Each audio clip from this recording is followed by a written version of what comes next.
buenos días, tengan todos ustedes bienvenidos a este su segmento de Gotitas de Miel, por supuesto, por Vea Canal. Muchísimas gracias por estar siempre al pendiente de nuestras transmisiones y de nuestros estudios. Gracias a cada uno de ustedes que de manera muy fina y amorosa me hicieron llegar sus mensajes. Gracias al Señor ya estamos un poquito mejor y pues con mucha alegría de empezar nuevamente esta serie de estudios.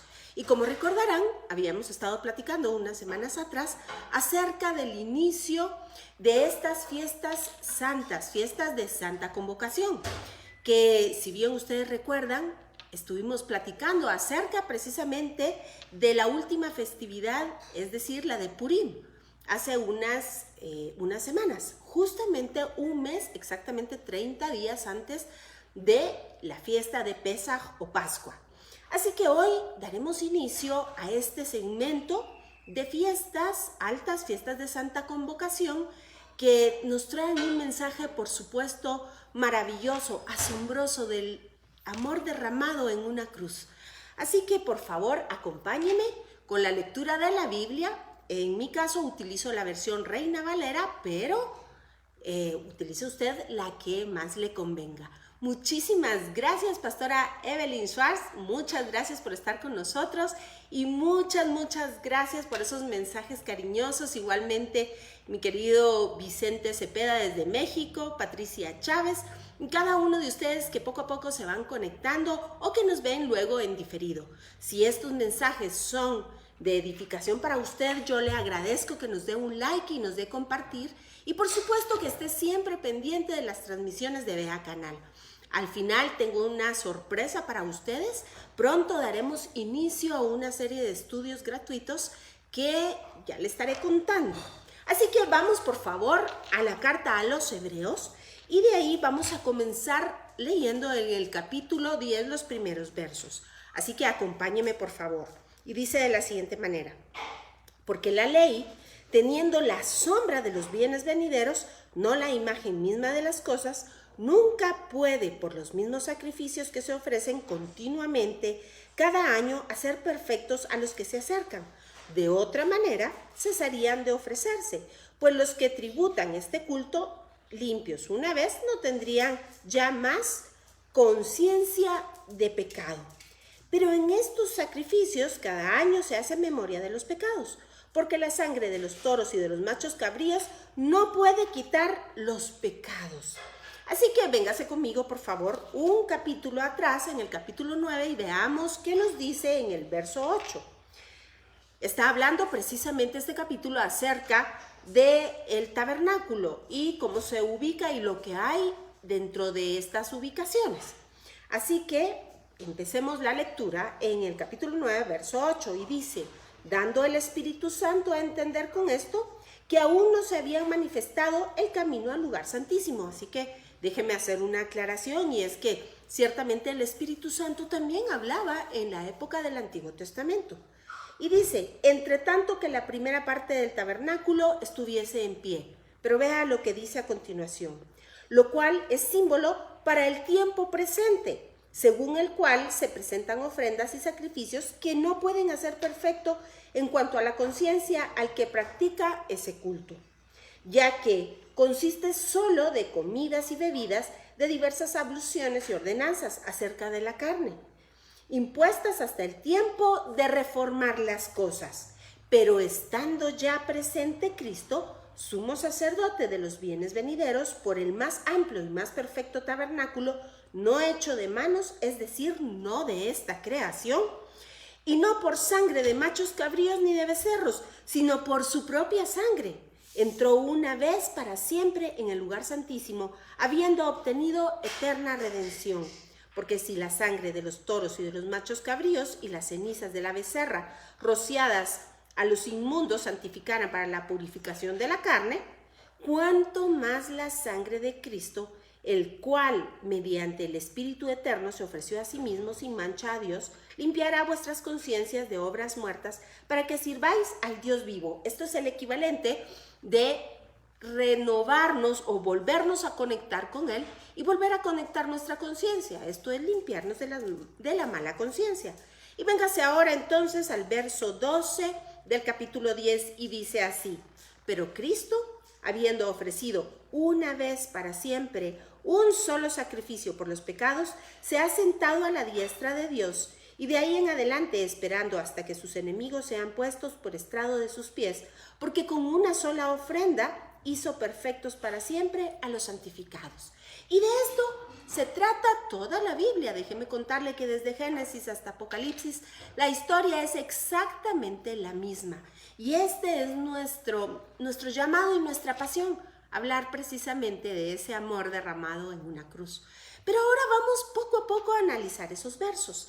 Y si regresamos entonces al capítulo 10, verso 1, veremos que nos habla de la ley que debiese de mejor forma traducirse como la enseñanza. Así debiéramos decir, porque la enseñanza, teniendo una sombra y vea usted, de la imagen misma de las cosas, nunca puede por esos sacrificios, es decir, está hablando de todo el sistema sacrificial levítico, y usted recordará que en repetidas ocasiones hemos platicado acerca del tabernáculo, del templo, y por supuesto de todo lo que se llevaba a cabo dentro de él, y de todas y cada una de los objetos santos que estaban dentro del tabernáculo para usos en el servicio del Señor. Dice acá que solamente son sombra de los bienes venideros, porque estos por sí mismos no pueden de ninguna manera hacer perfectos a los santificados, de acuerdo a lo que acabamos de leer en el verso 12.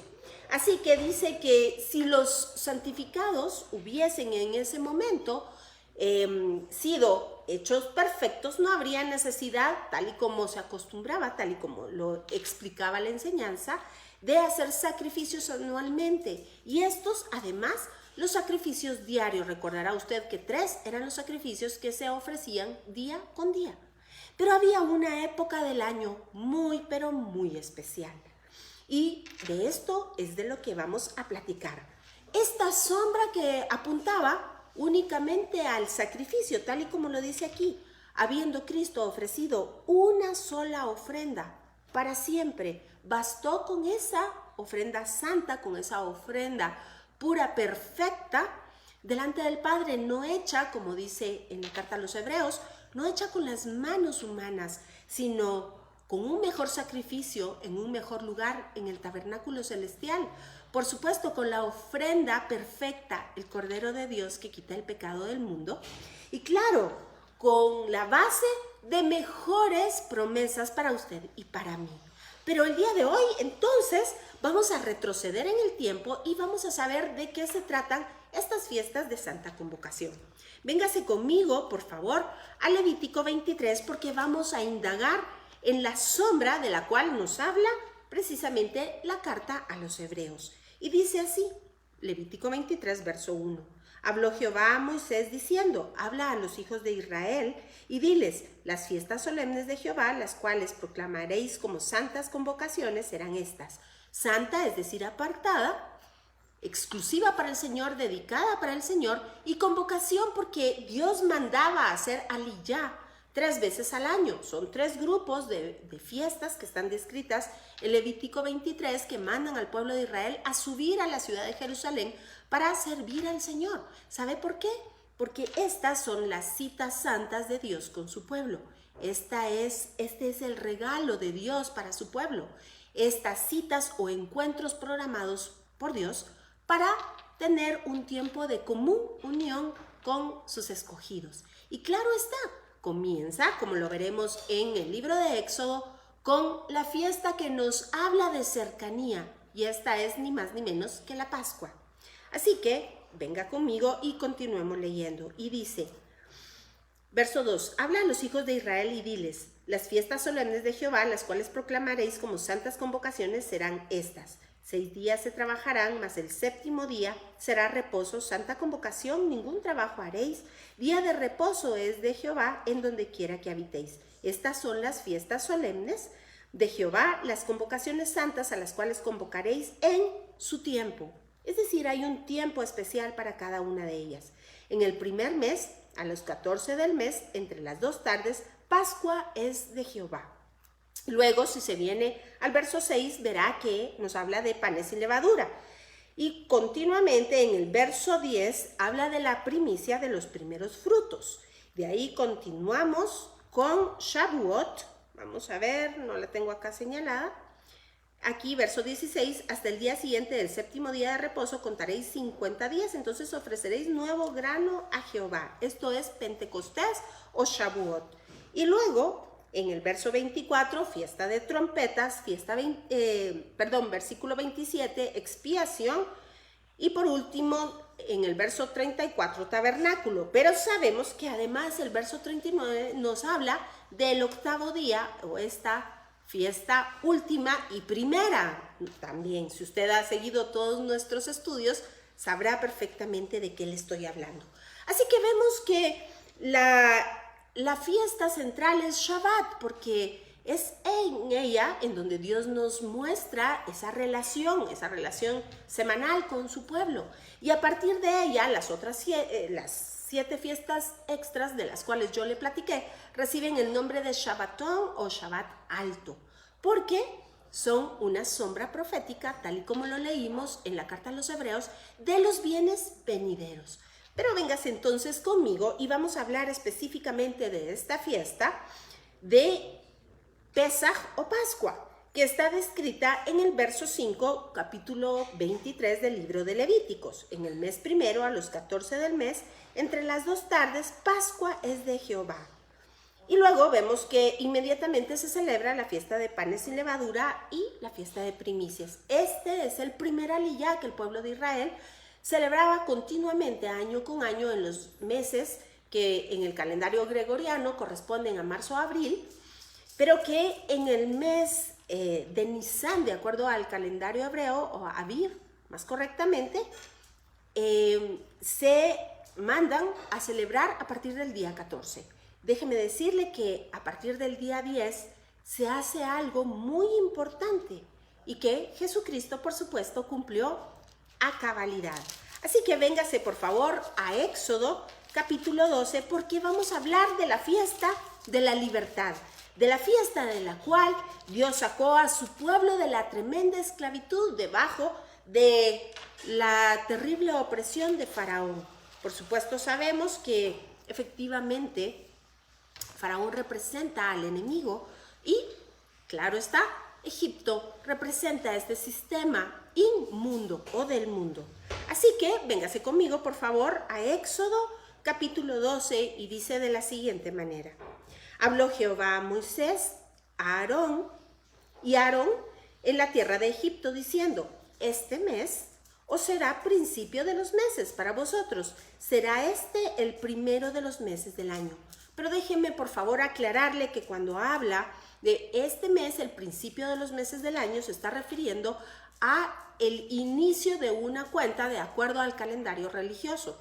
Sabemos que la cuenta de años se lleva a cabo con la fiesta de trompetas o Rosh Hashanah, que corresponde al calendario gregoriano aproximadamente al mes de septiembre u octubre. Así que continuemos nuestra lectura. Y dice así: hablad a toda la congregación de Israel diciendo: en el 10 de este mes tómese cada uno un cordero según la familia de los padres, un cordero por familia.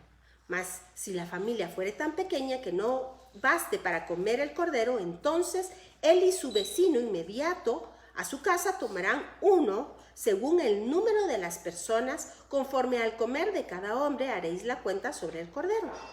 Vea lo importante que describe en el verso 5 y dice: el animal será sin defecto, macho de 1 año, lo tomaréis de las ovejas o de las cabras y lo guardaréis hasta el día 14 de este mes y lo inmolará toda la congregación del pueblo de Israel entre las 2 tardes. Y tomarán la sangre y la pondrán en los 2 postes y en el dintel de las casas en que lo han de comer. Y aquella noche comerán la carne asada al fuego y panes sin levadura. Es decir, ya pasó a la siguiente fiesta.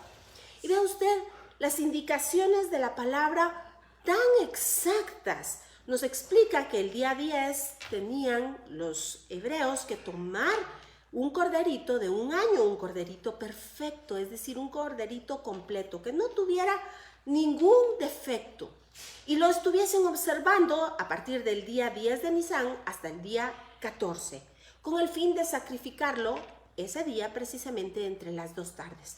Pero quiero señalarle que la Biblia es enfática y habla que Pesaj es una fiesta familiar. Y esto es determinante entenderlo para cuando nos pasemos al Evangelio. Pienso que la semana entrante vamos a estar hablando de ello y encontremos si realmente Jesús celebró la Pascua o no. Porque aquí claramente podemos ver en el texto bíblico que nos señala que la Pascua es una fiesta, una festividad familiar. Dice que se tome en cuenta el tamaño del cordero de acuerdo a los integrantes de la familia. Y si la familia es muy pequeña, deben entonces juntarse las 2 familias cercanas, es decir, las 2 familias vecinas. Esto trae una gran luz para saber qué fue lo que pasó en esa cena, esa última llamada última cena, en donde Jesucristo mismo nos habló acerca de su propio cuerpo y de su sangre, de ese nuevo pacto que en él se estaba llevando a cabo. Así que vea usted que la palabra en ningún caso se contradice. Y continuamos entonces hablando de la sombra allá en Egipto, cuando Dios con mano poderosa sacó al pueblo de Israel en un abrir y cerrar de ojos. Ciertamente esto tiene, por supuesto, una sombra, un atisbo profético de los bienes venideros, tal y como lo leímos en la carta a los Hebreos. Pero fíjese usted además que nos explica que el cordero debía entonces ser sacrificado entre las 2 tardes. Y esto es un dato muy importante. ¿Sabe usted que dice la palabra que todo lo que está escrito es para que nosotros entendamos? Todo lo que está escrito es para que además, cuando se llevara a cabo, por supuesto, en la persona de Jesucristo, pudiésemos entender que Él es Dios hecho hombre, cumpliendo todo lo que de sí se decía, todo lo que Él mismo había prometido. ¿Sabe para qué? Para llevar redención, para hacernos perfectos, para volvernos a conectar con Él. Y déjeme entonces continuar, porque esta es la sombra de lo que Jesucristo mismo llevaría a cabo. Y dice, hablando acerca del sacrificio, y tomarán la sangre y la pondrán en los 2 postes y en el dintel de la casa en que lo han de comer. Recordará usted más adelante, yo lo exhorto a que usted pueda leer este capítulo y por supuesto que pueda continuar con la lectura de la carta a los Hebreos, porque ahí encontrará todas estas riquezas de gloria y la esperanza a la cual hacemos bien en aferrarnos, tal y como la misma carta nos lo explica. Pero vea usted el significado tan importante, la sangre del cordero. Déjeme decirle que este corderito era un animalito inocente, un macho, que daba su sangre a cambio de. Y es que Dios había hablado al pueblo de Israel y le había explicado que era necesario que esta sangre estuviese colocada en los postes y en los dinteles como señal y además como testimonio, porque esto quería decir que ya había habido muerte en ese lugar. Había una víctima sacrificial a cambio de. La palabra Pesaj precisamente quiere decir pasar por encima, pasar por alto. Esa noche, esa tremenda noche del 15 ya de Nisan, pasó el destructor, así lo describe la Biblia, y en todas las casas en donde no había esta sangre del cordero sustituto, usted sabe lo que sucedió. Murieron todos los primogénitos, así de los hijos de familia como el ganado y todos los animales. Fue una mortandad terrible en Egipto, pero aquellos que habían creído a Dios y habían tomado este cordero y hecho este sacrificio y puesto esta sangre en los postes y en los dinteles, encontraron salvación. Y es que precisamente los postes y los dinteles nos hablan de la cruz del Calvario. Y el cordero, recordará usted que es Juan precisamente el que ve a Jesucristo y anuncia, este es el Cordero de Dios que quita el pecado del mundo. Así que Jesús, Dios mismo, tomó forma de hombre, dice Filipenses, y se despojó de su propia forma de gloria, de su propia forma eterna, para venir a morir, para venir a ser esta víctima sacrificial. La próxima semana, esta semana creo que ya no nos dará tiempo, veremos cómo el sumo sacerdote en el sistema sacrificial levítico imponía las manos sobre el cordero para hacer precisamente un cambio de naturalezas. Esta inocencia, esta perfección del cordero era trasladada al sumo sacerdote y a su vez a todo el pueblo. Pero los pecados y la inmundicia del sacerdote, de su familia y de todo el pueblo eran trasladados entonces a la víctima sacrificial. Y es así como de la misma manera nos cuenta, y véngase por favor, precisamente al texto de Isaías 53, verá usted que es precisamente lo que Dios carga sobre sí. Véngase conmigo por favor al verso 4 de Isaías 53. Y dice, ciertamente llevó él nuestras enfermedades y sufrió nuestros dolores, y nosotros le tuvimos por azotado y por abatido de Dios, y abatido. Mas él herido fue por nuestras rebeliones, molido por nuestros pecados, el castigo de nuestra paz fue sobre él, y por su llaga fuimos nosotros curados. Todos nosotros nos descarriamos como ovejas, cada cual se apartó por su camino, mas Jehová cargó en él el pecado de todos nosotros. ¿Se da cuenta? Porque la palabra dice que por cuanto todos pecamos, absolutamente todos estábamos destituidos de la gloria de Dios. Así que la única forma de pagar esta deuda era con la propia vida. Pero eso no quería decir que entonces íbamos a tener acceso a la presencia del Señor, todo lo contrario. Moríamos, recordará lo que hemos platicado en Génesis, cuando el Señor le dice a Adán, morir, morirás. Pues efectivamente, esa era nuestra situación, de muerte en esta vida y en la vida eterna. Es decir, no tendríamos vida eterna en la eternidad. Así que Jesucristo pagó, porque la paga del pecado es muerte. Él pagó nuestra factura cambiaria, Él pagó ese precio absoluto. Es algo así como que fuésemos al supermercado y para salir quisiéramos obviar el pagar la cuenta de todo lo que llevamos. De la misma manera nosotros transgredimos la enseñanza, pecamos contra el Señor y teníamos una cuenta pendiente. Es precisamente a esto a lo que se refiere Pablo. Teníamos una factura cambiaria que fue colgada en la cruz del Calvario, pero había que cancelarla.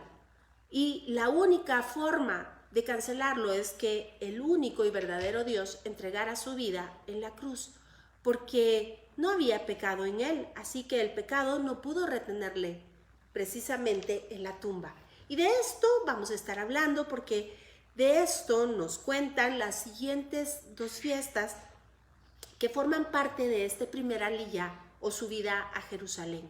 Claro está, la primera, Pascua, habla de Jesucristo en la cruz. La segunda, panes y levadura, el Cordero de Dios sepultado, el pan que descendió del cielo.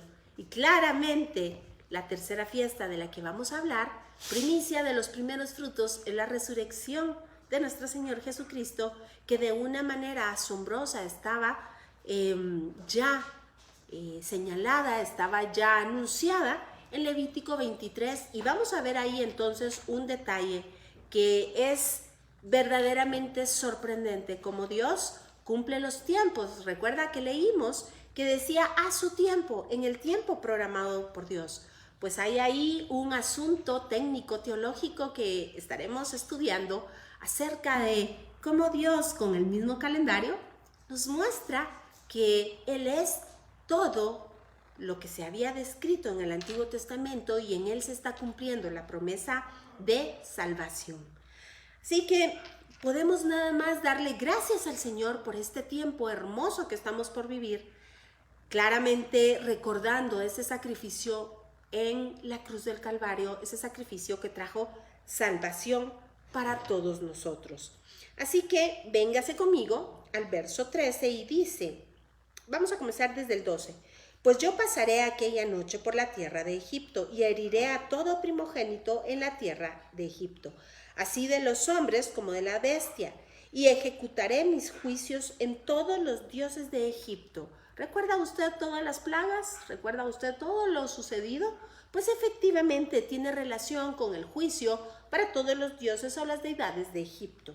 Claro está, esto también de una forma profética y escatológica acerca de los tiempos que están por venir.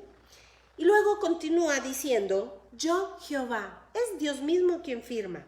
Y la sangre os será por señal en las casas donde vosotros estéis, y veré la sangre y pasaré. Haré Pesaj de vosotros, y no habrá en vosotros plaga de mortandad cuando hiera la tierra de Egipto. Y este día os será en memoria y lo celebraréis como fiesta solemne para Jehová durante vuestras generaciones. Esta es la razón por la que la carta a los hebreos, ya lo leímos en el capítulo 9, nos explica que es hasta el tiempo de darle un nivel superior al entendimiento de todas las cosas. Quiero leérselo y con esto cerrar el programa del día de hoy. Dice así,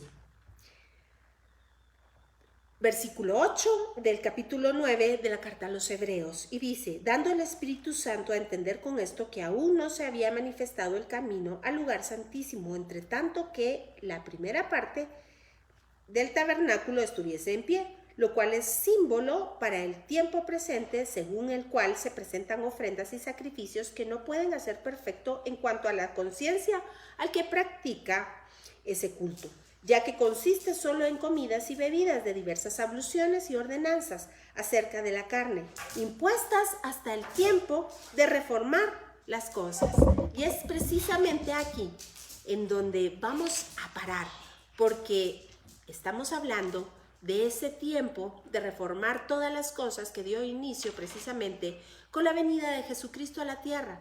Y claro está, cumpliendo la enseñanza en sí mismo al morir en la cruz del Calvario. Pero la historia no quedó ahí porque la muerte no pudo retenerle.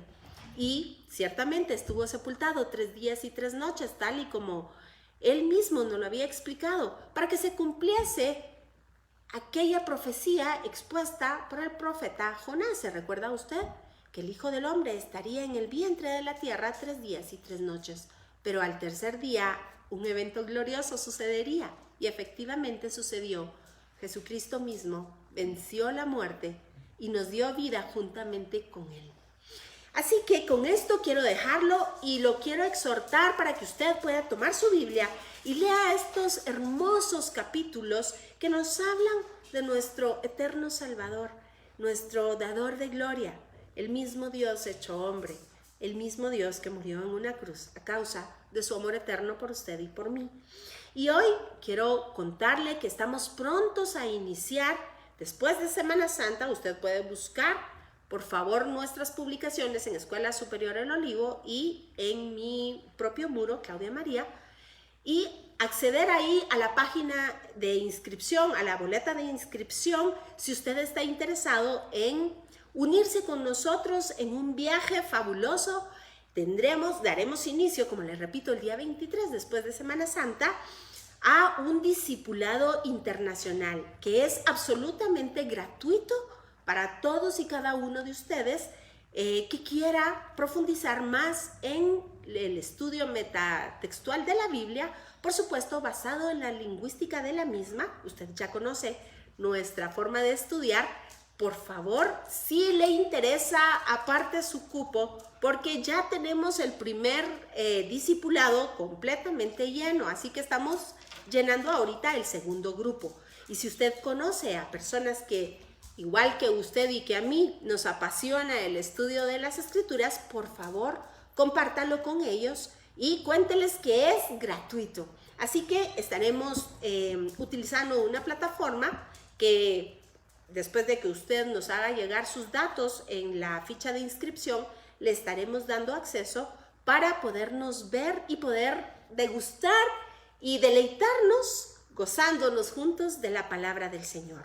Por mi parte, hasta aquí el día de hoy. Lo espero la próxima semana sin falta. Estaremos platicando más acerca de estas hermosas fiestas de Santa Convocación. Mi querido Vicente, bienvenido. Por favor, mándanos al correo indicado la ficha de inscripción y con gusto estaremos ya apartando tu lugar.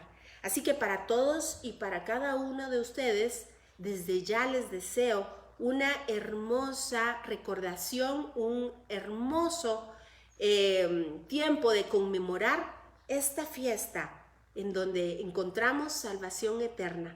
Nos vemos la próxima semana y por favor continúe siguiéndonos. Estaremos reanudando ya, en mi caso, las transmisiones y por supuesto el ingeniero y pastor Ledesma continúa también con sus segmentos. Esperamos tener noticias de ustedes a través de las fichas de inscripción y por favor no se tarde, aparte su cupo. Nos vemos la próxima semana. Muchas bendiciones.